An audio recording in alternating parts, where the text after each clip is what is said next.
Une réunion de haut niveau des ministres des Finances des États membres de l'Union africaine s'est ouverte lundi à Rabat, la capitale, en présence de 15 pays, réunis dans le cadre d'un comité dit F15. Le comité comprend parmi ses membres les ministres des Finances du Maroc, de l'Algérie, de l'Afrique du Sud, du Botswana, du Cameroun, du Congo, de la Côte d'Ivoire, de l'Égypte, de l'Éthiopie, du Ghana, du Kenya, de la Namibie, du Nigeria et du Rwanda, ainsi que du Tchad. Cette réunion annuelle, qui se poursuivra les 13 et 14 juin prochains, réunit les 15 ministres des Finances de l'Union africaine, et se tient pour la première fois au Royaume du Maroc, dans un contexte géopolitique international mouvementé. En témoigne son titre, au-delà de la pandémie de Covid-19 et du conflit russo-ukrainien. Renforcer la résilience des économies africaines et assurer la pérennité financière de l'Union africaine, alors qu'il devrait sortir un projet note conceptuel.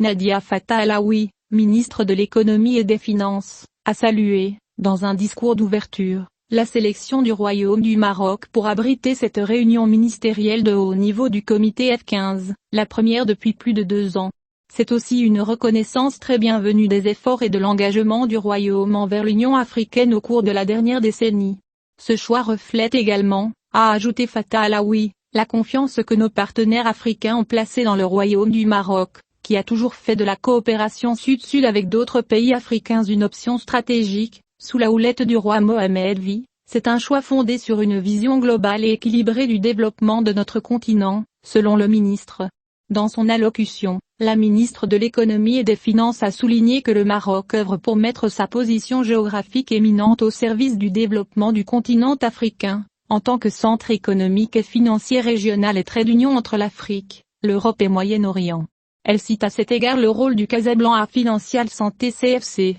qui aide de plus en plus à orienter les capitaux internationaux vers des projets d'investissement en Afrique, fort de l'attractivité particulière du continent noir et de son dynamisme de croissance. Pour réaliser cette vision, le Royaume du Maroc a considérablement renforcé ses relations de coopération bilatérale avec d'autres pays africains au cours des 2 dernières décennies, tout en travaillant à développer de nouveaux partenariats gagnant-gagnant, a ajouté Fattah Alaoui, avant d'énumérer les réalisations du Royaume dans la promotion des investissements sur le continent en étant le premier investisseur en Afrique de l'Ouest. Devant ses homologues africains, la ministre de l'économie et des finances n'a pas manqué l'occasion de pointer du doigt les crises successives qui sévissent actuellement dans le monde, et l'Afrique n'est pas à l'abri de leurs répercussions directes et indirectes, notant que s'il n'est pas confronté à la coopération entre les pays du continent, elle menace d'approfondir les inégalités sociales existantes et de perpétuer la pauvreté et l'insécurité alimentaire pour la population africaine. Pour sa part,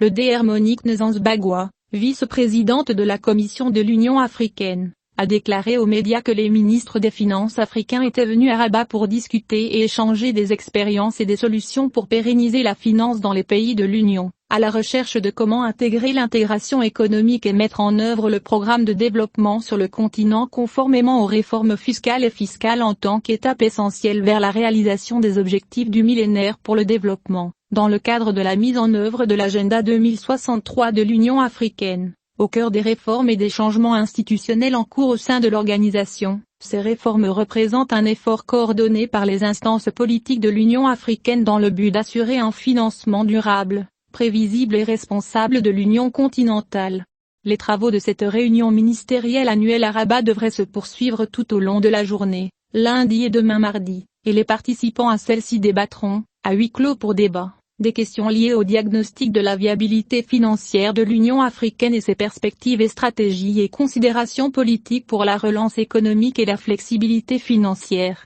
En plus d'étudier l'état d'avancement des travaux du comité F15, avant d'adopter et de ratifier le projet de règlement intérieur du comité ministériel des finances de la Fédération et étudier le rapport de son comité d'experts, tandis qu'un projet de communication finale sera adopté et ses recommandations approuvées à l'issue des travaux.